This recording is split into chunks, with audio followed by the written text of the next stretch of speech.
What's up everyone, it's Bucky and welcome to your third Java tutorial. Now in this tutorial I'm going to be showing you guys how to download something called an IDE where we're going to be writing our Java code. So again, there's one more last thing I need you guys to download, I promise, and then we're actually going to be start programming Java. So in the last tutorial I showed you guys how to create a program in any notepad or any text editor and how you can run it from your command line. But the only problem with this, and it's kind of a big problem, whenever you have a program like this in a regular text editor, and say you have like a 1,000-line program, whenever you try to compile it and run it, if something's wrong with it, you have no idea what's wrong and you don't even know where to look. Therefore, it's sometimes useful to get a better editor just for Java, made specifically. So that's why we need to download something called an IDE. And I'm going to show you guys how to do that right now. Go ahead and open up your internet browser and go ahead and click eclipse.org. And Eclipse is pretty much a special text editor for only Java. So once this loads, go ahead and on the main page you're going to see something called downloads. Go ahead and click downloads. Now this is going to give you a couple downloads to click from. What you want is either the first one or the second one. I got the first one just because it includes a little more. And go ahead, and if you're on Windows, go ahead and click Windows. And what this is going to do is it's going to download an Eclipse IDE, and that's pretty much a text editor for Java. I'll show you guys what it is in a little bit. But where it's going to be is if you go to computer and then go to wherever your downloads are, you're going to have something called a zip folder. What you need to do is extract. You're going to have a folder like this right here. What you need to do is right click it and press extract all. Then once you click extract all, it's going to give you a little wizard. Once you extract all that information, you're going to get a regular folder like this. This is pretty much like compressed stuff. And to get all the information out, you need to extract it. That's what you do with any zip folder, by the way. Now, once you have your regular folder, you can double click it, and now your Eclipse program is in this. And it's the little one that says application with a little Eclipse logo next to it. And what I did is I right clicked it and I created a shortcut, or you can press send to desktop, and this gives you, instead of having to go through your computer hard drive, you have a nice little shortcut on your computer right here where you can just click it and start writing Java programs. So again, it's just a basic download. I just want to show you guys, walk you through it a little bit. But once you do all that, you have the Eclipse program on your computer.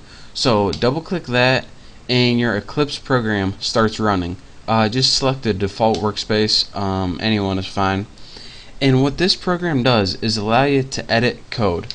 So another cool thing about this, it has a compiler built right into it, so we can just run our code right from the same program and you don't have to mess around in the command line. So what we need to do first is go ahead and press File, New, Project, or Java Project, doesn't matter what one. Go ahead and press Java Project. Now you need a project name. I'm going to name mine Bucky, and go ahead and press Next, and then go ahead and press finish. You probably could press finish, but now you have a project named Bucky, and it just puts everything into a project. So you can, if you're working on like a different Java thing for a different company, but for here we're only going to be working with one project, so we only needed to do that once.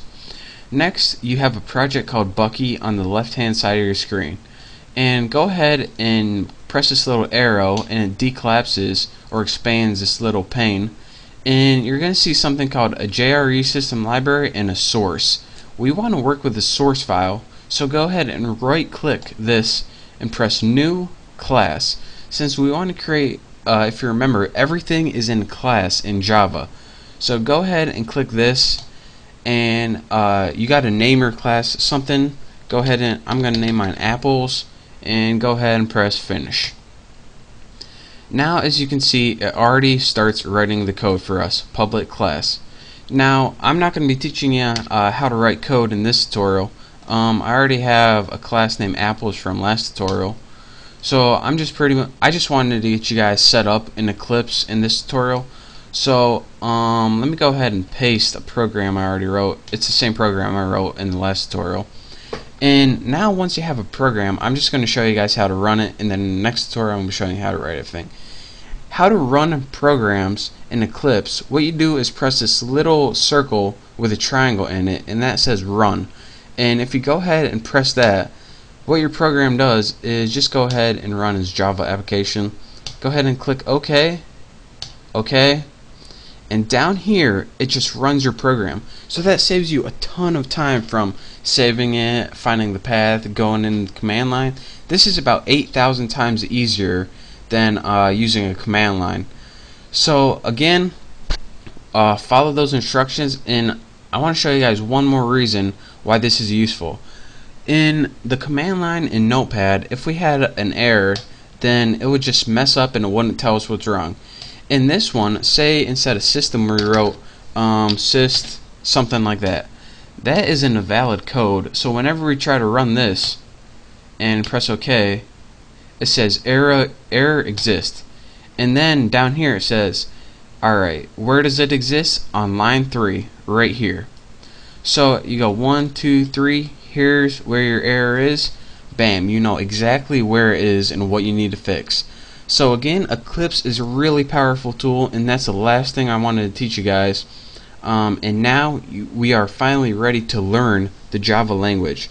So now that you have done all of that, make sure to check out my next tutorial where I'm going to be teaching you what all this crap finally means, and finally how to write the Java language in syntax.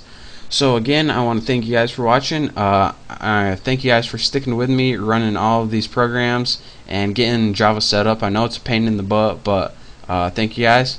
And again, make sure to subscribe to my channel. Thank you guys for watching, and I'll see you next tutorial.